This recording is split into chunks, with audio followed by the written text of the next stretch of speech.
Assalamualaikum warahmatullahi wabarakatuh. Sahabat belajar kelas 8 SMP MTS.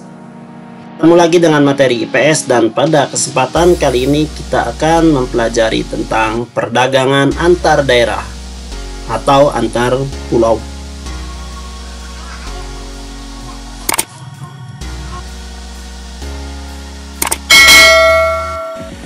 Sebelumnya kita sudah mempelajari bahwa setiap daerah di Indonesia memiliki keunggulan sumber daya alam dan teknologi tertentu yang lebih dominan dibanding daerah lainnya. Seperti Papua yang memiliki cadangan emas, perak, dan tembaga terbesar di Indonesia.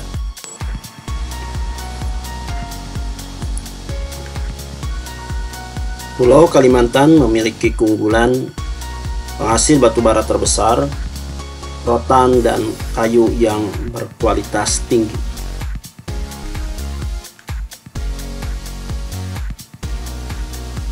Dan Pulau Madura merupakan penghasil garam terbesar se-Indonesia.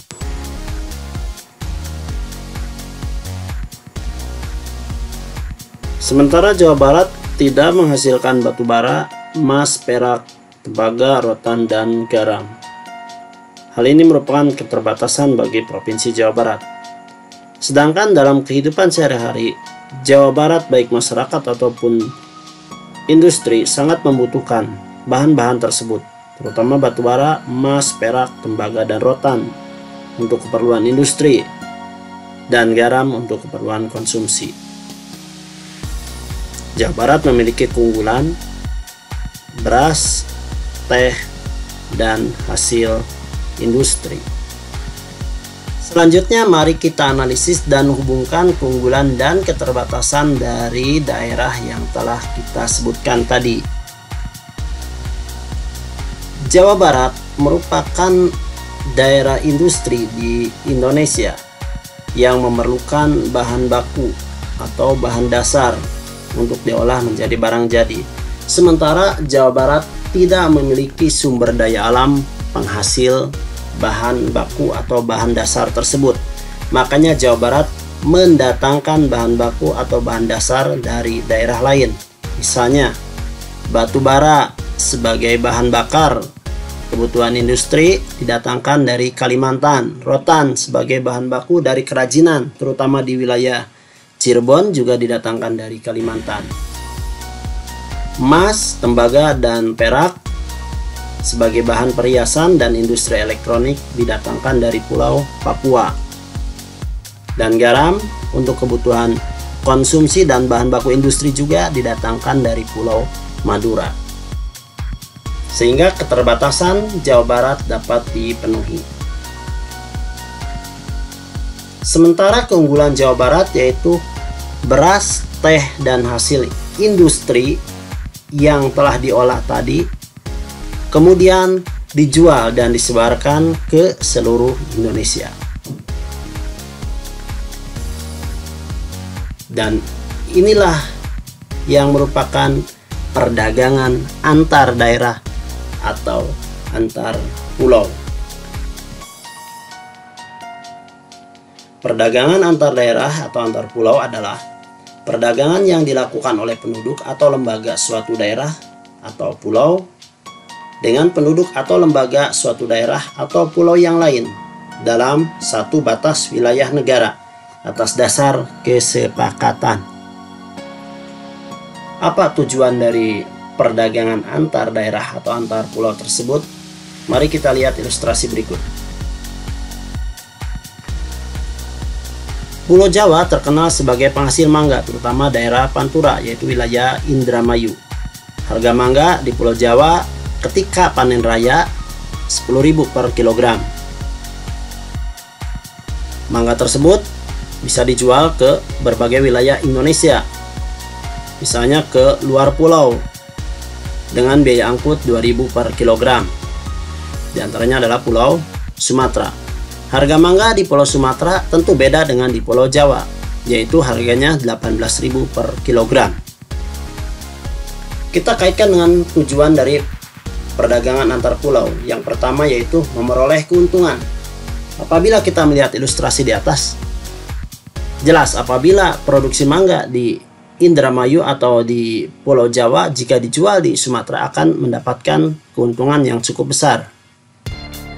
Harga mangga di Sumatera yaitu 18.000 per kilogram. Mengapa harganya bisa mahal? Karena permintaan mangga di Sumatera tinggi sedangkan penawaran rendah. Karena di wilayah Sumatera tidak cocok untuk tanaman mangga. Sementara harga di Jawa mengapa rendah? Karena permintaan yang tetap, sementara penawaran atau produksi yang sangat tinggi atau melimpah ketika panen raya. Hal ini menyebabkan harga menjadi lebih rendah.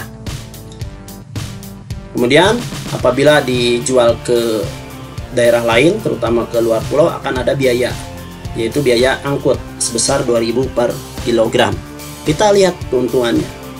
18.000 dikurangi harga dasar yaitu 10.000 dan dikurangi 2.000 biaya angkut, sehingga keuntungannya 6.000 per kilogram.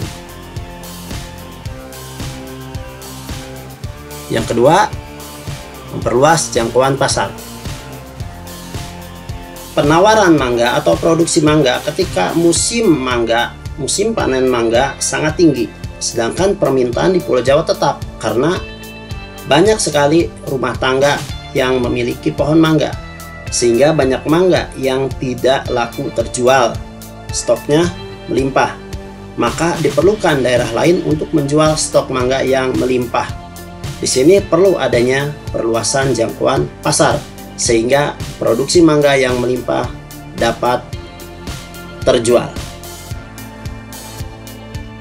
Selanjutnya kita membahas faktor pendorong dari perdagangan antar daerah atau perdagangan antar pulau.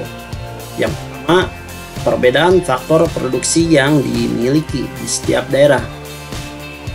Faktor produksi ada 4, yaitu sumber daya alam, tenaga kerja, modal, dan kewirausahaan.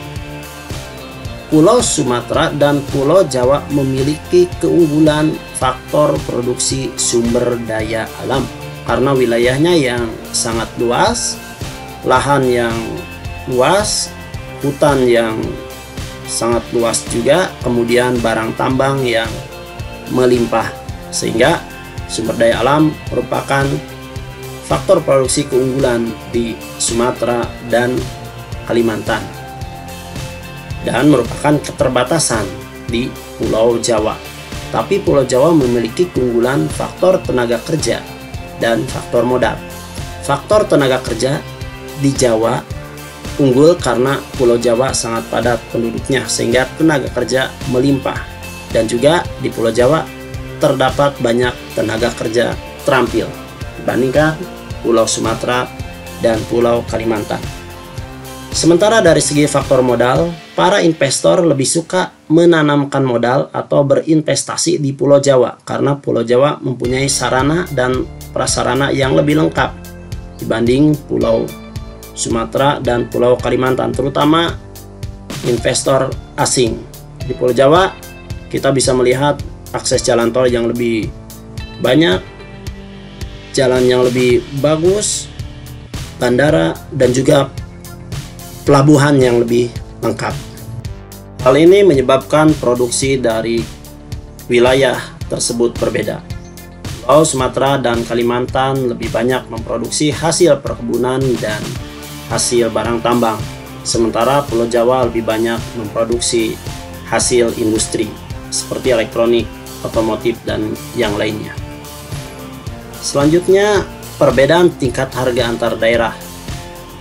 Kita sudah membahas tadi bahwa harga barang dan jasa di setiap daerah berbeda-beda. Seperti mangga di Pulau Jawa karena merupakan penghasil mangga, harganya lebih rendah yaitu 10.000 per kilogram.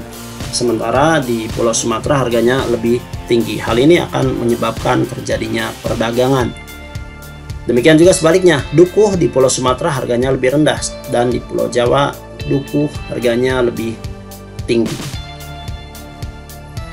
Manfaat perdagangan antar pulau atau antar daerah bagi rumah tangga konsumen menyediakan alternatif alat pemuas kebutuhan. Konsumen bisa memilih mana harga yang lebih murah atau mana harga yang lebih berkualitas. Yang kedua, memperluas kesempatan kerja, karena fungsi rumah tangga konsumen juga sebagai penyedia tenaga kerja dan akan menambah pendapatan. Bagi rumah tangga produsen, manfaatnya yaitu meningkatkan produktivitas karena jangkauan pemasarannya lebih luas sehingga produksi yang dihasilkan akan lebih banyak. Demikianlah pembelajaran kita kali ini tentang perdagangan antar daerah atau antar pulau. Akan ketemu lagi dalam perdagangan antar negara. Terima kasih atas perhatiannya. Assalamualaikum warahmatullahi wabarakatuh.